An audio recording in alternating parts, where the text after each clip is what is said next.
Знаю я наперед, что только лишь суперкот мог все разрушить здесь, это так. Нехороши дела, обертку я нашла от своего подарка, вот важный знак.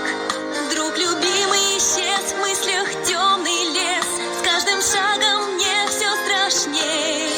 Вокруг небезопасно, теперь мне ясно, за Эдрианом точно охотится злодей. Я пойду после